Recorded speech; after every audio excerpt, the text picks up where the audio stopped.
In 1989, at the tender age of 19, I bought a one-way ticket to Venezuela with a mission to discover myself. I failed.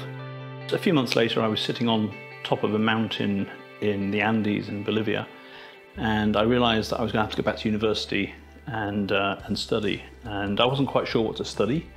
I was good at languages, good at German, and I decided to do German and something exotic. And the exotic languages I thought were Russian, Chinese, Arabic, Japanese. Arabic, there was no alcohol. Chinese was just a little bit far for me, and Japanese was also a bit strange, but Russian had vodka and very pretty women. So the decision was made. I went to university to study German and Russian. And after a year studying German, I had the opportunity to go and live in Russia for a year, but I had to finance myself. And the year was 1992, just after the fall of the Soviet Union. And finding a job in Russia was pretty difficult, but quite by chance I met this very strange dentist in Manchester who was a very bad dentist. He was an even worse businessman, but he had this passion about Russia, and he thought that laser technology from Russia would be cheap and he could sell it for lots of money here in the UK. And so he offered me a job as his agent in Russia to go and source premium quality laser technology from the top institutes in the former Soviet Union. I spoke about 20 words of Russian, which included ordering beer and more beer. And the idea of me going to live in Russia and find the best Soviet laser technology was quite laughable. But I took the job. It was $60 a week. I was given a second-hand car.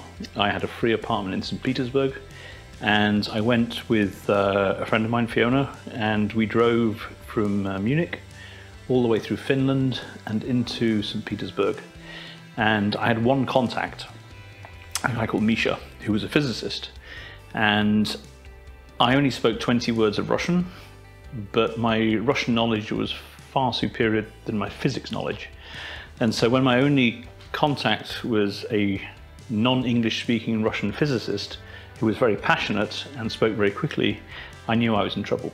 So for the next 6 months, it was a real baptism of fire, and I had to learn Russian. I had to learn all about laser technology. I had to go and find out where these places were. I had to go and represent the company and present to these institutions that I was a credible and serious business to import their laser technology.